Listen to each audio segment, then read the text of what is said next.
Thank you for viewing this presentation and learning about OSHA's fall protection policies for residential construction. This presentation will explain recent changes in our residential construction fall protection policy and tell you about the requirements employers must meet to protect their workers. It is also designed to share procedures and equipment in use today to meet the challenges of protecting residential construction workers who perform work 6 feet or more above lower levels. Last December, OSHA rescinded an old policy directive that allowed residential construction employers to follow alternative fall protection methods instead of using conventional fall protection like safety nets, personal fall arrest, or guardrail systems. No worker should have to pay with their life trying to make a living. Our hope is that we can work together to prevent falls and to save lives. I hope you will gain useful information from this presentation. Thank you.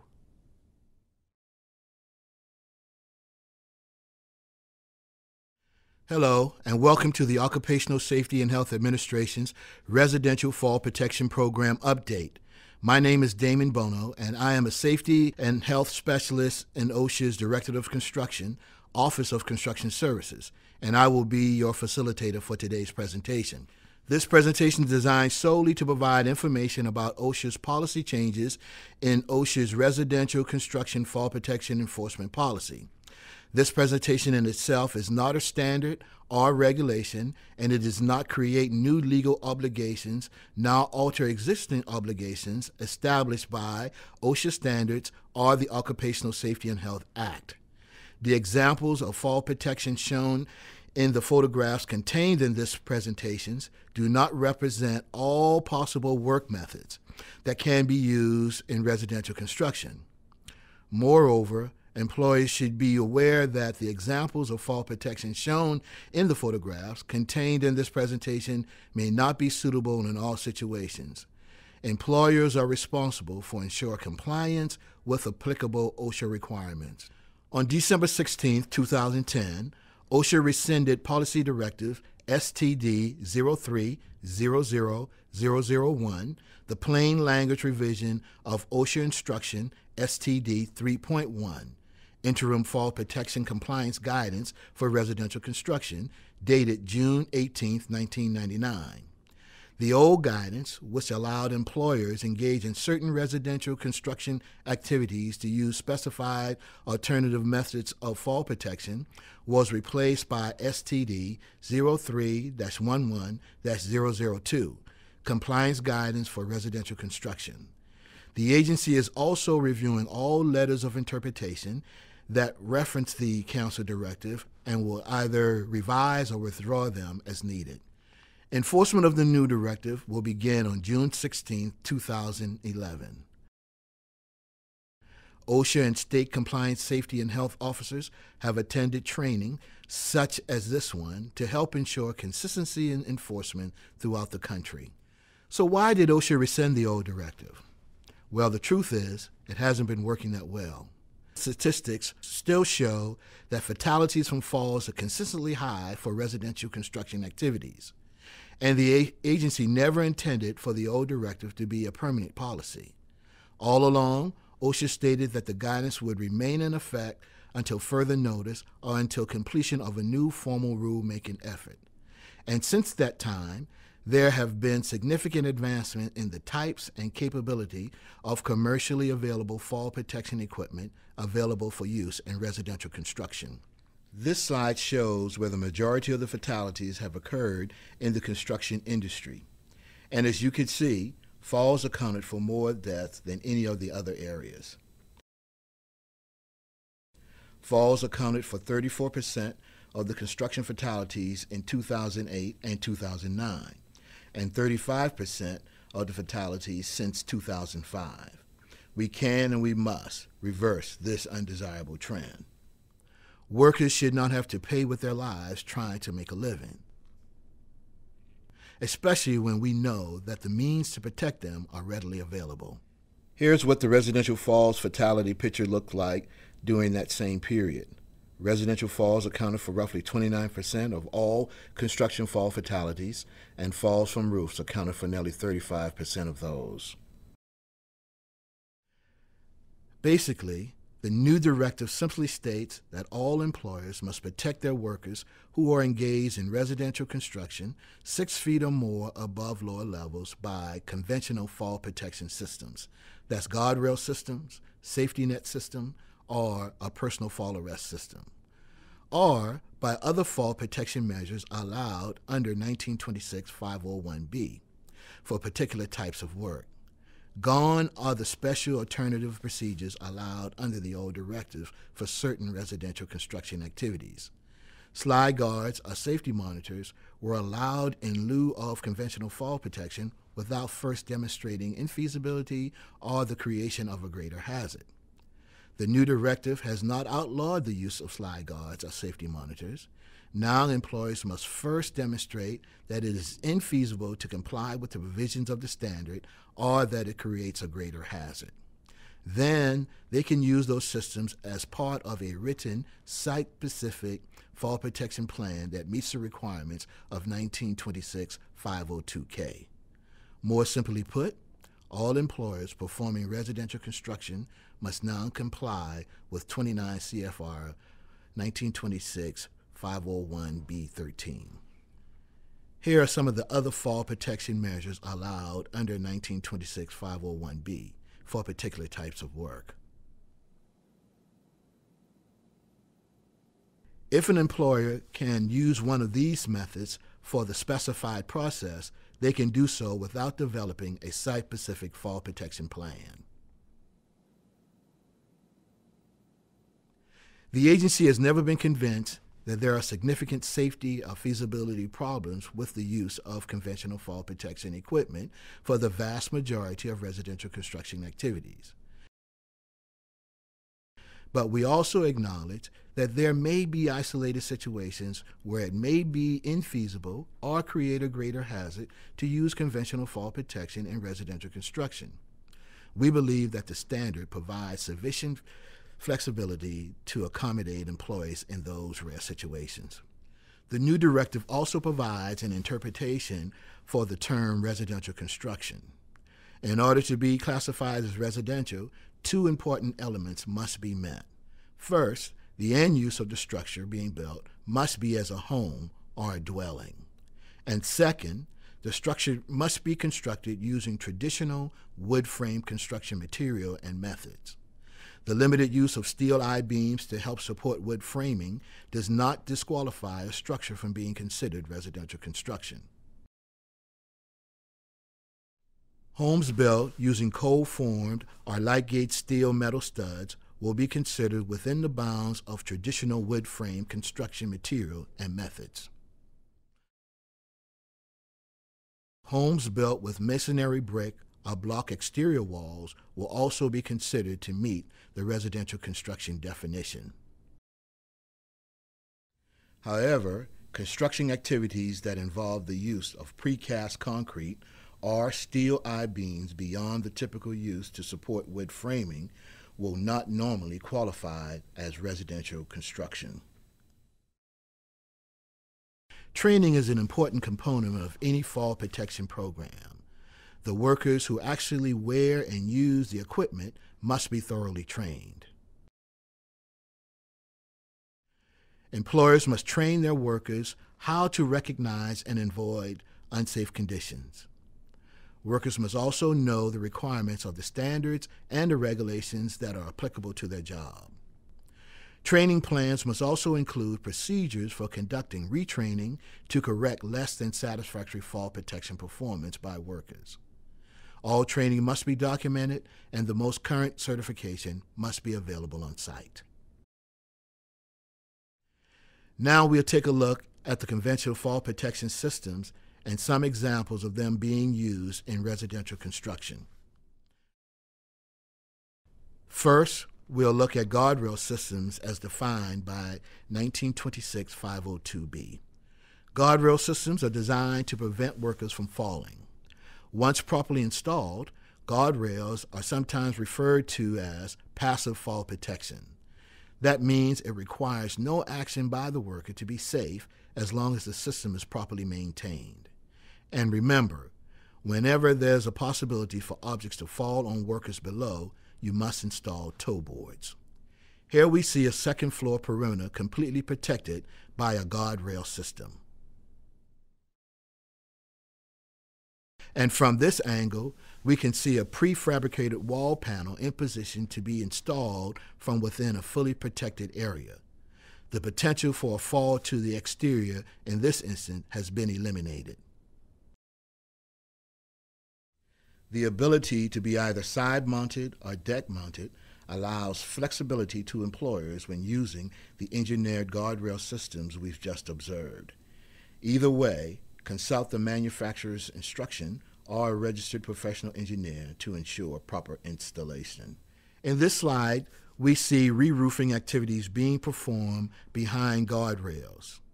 The picture on the right lacks protection on the rake edge, so another means of protecting this worker, either safety nets or a personal fall arrest system, must be used. Here are guardrails that were either positioned prior to or after sheathing and left in place for the follow-along trades to do their jobs. Proper coordination can lead to one system serving the needs of several trades. Next, we'll take a look at safety nets. Although not frequently used in residential construction, safety nets are another means of arresting falls. These systems also fall under that passive system umbrella because when they are properly installed and maintained, the workers do not have to do anything with the systems to be safe. Installation, adjustments, and maintenance of the netting should only be made by properly trained personnel. However, when safety nets are used, they must be positioned as close as practicable under the surface on which employees are working, installed with sufficient clearance under them to prevent contact with the surface or structures below, and be drop tested or certified. This chart shows the vertical and horizontal characteristics of nettings if used. This slide shows safety nets in place and positions to prevent a worker from contacting the lower surface. Lastly, we'll take a look at what may be the most widely used form of fall protection used in residential construction: personal fall arrest systems. A personal fall arrest system must be designed so an employee cannot free fall more than 6 feet or contact any lower levels, bring an employee to a complete stop in 3.5 feet, and have sufficient strength to withstand twice the potential impact energy of an employee free falling a distance of 6 feet or less. There are 3 primary components to a personal fall arrest system. We have the anchorage point, the body harness, and the connector or lanyard. These 3 components are commonly referred to as the ABCs of fall protection. We'll take a detailed look at each of these components. Proper installation of the anchorage point is critical to the success of this system. It must be designed and installed to support the amount of force that would be applied to it if a worker fell. Consulting the manufacturer instructions or a registered professional engineer will ensure this critical component is properly installed and maintained. Here are examples of various anchorage devices. All anchorage points must be capable of supporting at least 5,000 pounds or be designed and used under the supervision of a qualified person and maintain a safety factor of at least 2. Next, the full body harness. Here we see personal fall arrest systems in use during roofing and re-roofing operations. A full body harness is designed to minimize the impact on the body during the fall by distributing the force of the fall over the entire torso. And remember, body belts have not been allowed as part of an arrest system since 1998. They can still be used as part of a fall restraint system, and we'll cover them a little later in the presentation. Workers must be trained in the proper wear and use of the body harness. They are not a one-size-fits-all component, so proper sizing is critical to preventing injuries. The harness must fit snugly across the chest and around the thighs, and the D-ring must be positioned in the center of the back between the shoulder blades. Employers must ensure workers use a size that fits them properly. Which one of these workers is wearing the harness correctly? The one on the left or the one on the right? The worker on the right is the correct answer. Now for the device that ties the anchorage and the body harness together, the connector or lanyard. D-rings and snap hooks shall have a minimum breaking strength of 5,000 pounds. Snap hooks must be size compatible with the connection point to prevent unintentional disengagement or shall be a locking type snap hook. Unless the snap hook is a locking type and designed for the following connections, snap hooks shall not be engaged directly to webbing, rope, or wire rope, to each other, to a D-ring to which another snap hook or other connector is attached, to a horizontal lifeline, or to any object which is incompatibly shaped or dimensioned in relation to the snap hook that could depress the snap hook keeper and release it. Lanyards should have a minimum breaking strength of 5,000 pounds. Self-retracting lifelines and lanyards, which automatically limit free fall distance to 2 feet or less, shall be capable of sustaining a minimum load of 3,000 pounds in the fully extended position. Self-retracting lifelines and lanyards, which do not limit free fall distance to 2 feet or less, rip-stitch lanyards, and tearing and deforming lanyards shall be capable of sustaining a minimum load of 5,000 pounds in the fully extended positions. Ropes and straps used in lanyard lifelines and strength components of body belts and body harnesses shall be made from synthetic fiber. Although the standard does not mention personal fall restraint system, OSHA has previously stated that it accepts a properly utilized fall restraint system in lieu of personal fall arrest system when the restraint system is rigged so that the worker cannot get to the fall hazard. Personal fall restraint is used mainly for edge work.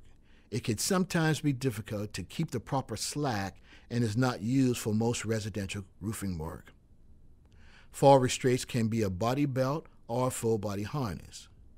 It must be designed so that the worker cannot go past the leading edge, no matter where the work is being done, and the system should be adjustable to take up slack when workers move around to perform their jobs. Now we'll take a look at some of the other systems and processes that some contractors are using throughout the country to meet the fall protection challenges in residential construction.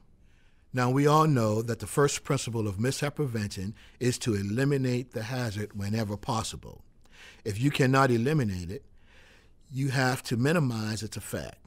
We cannot eliminate working at heights in construction, but using ladders, scaffolds, and aerial lifts can help employers eliminate some falls from 6 feet or higher. Platform ladders are becoming more and more prevalent in the industry. These industry best practices provide workers with a stable work base and allow more flexibility while maneuvering and positioning things like floor joists and trusses. These scaffold systems are primarily used on the interior of buildings and can provide stable work platforms while framing, hanging board, and rolling trusses. Here are examples of wall brackets or top plate scaffold systems.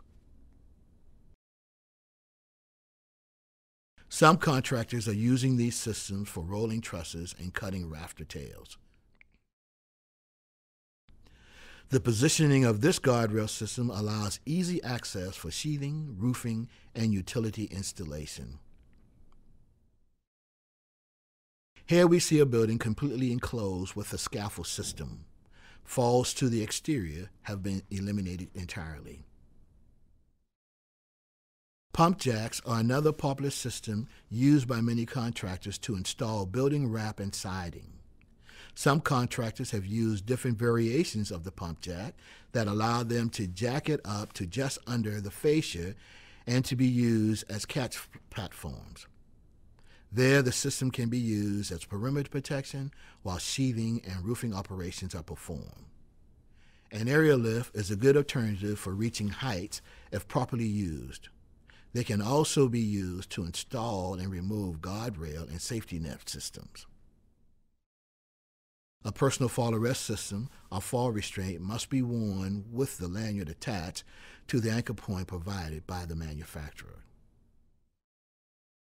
Here is a properly installed guardrail using a safety boot system to position the uprights installed during framing.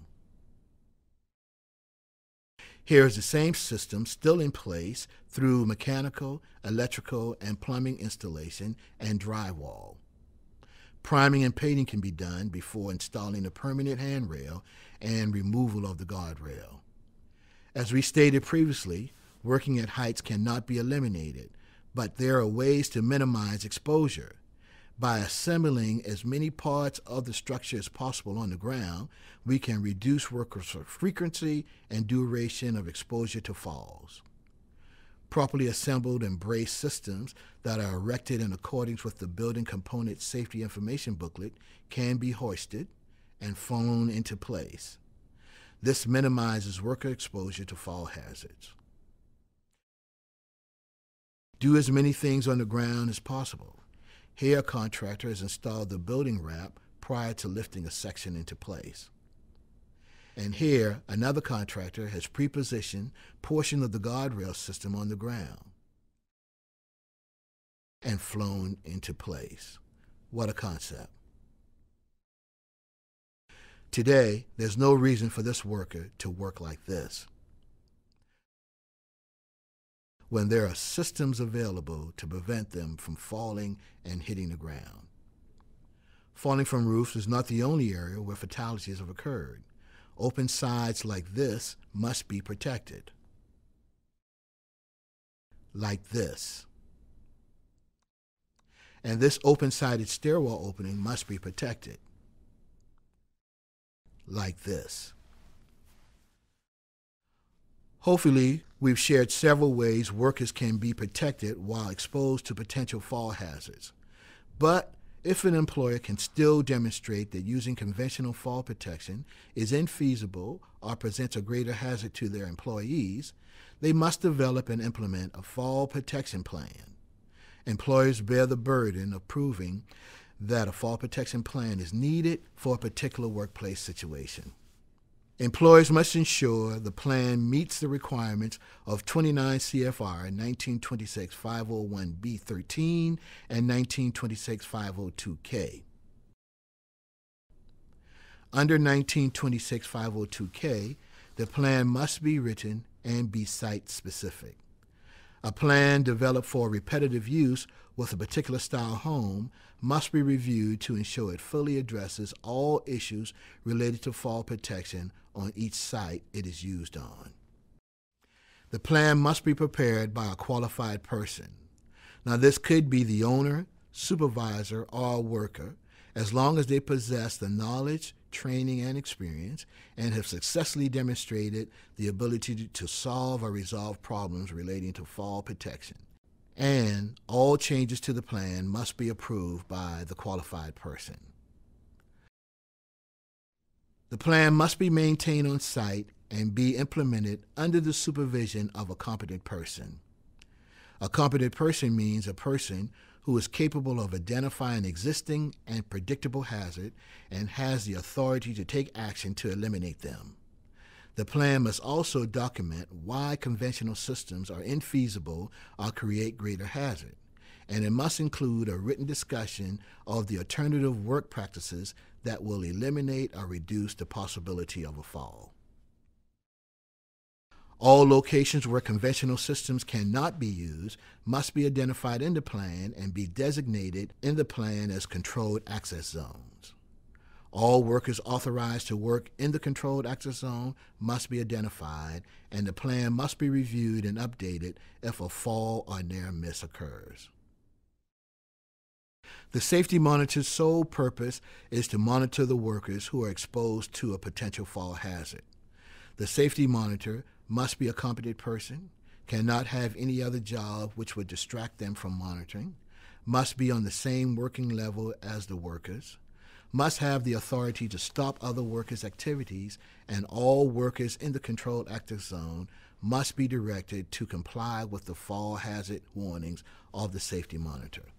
OSHA included Appendix E in Subpart M to show employers and employees what a compliant fall protection plan might look like.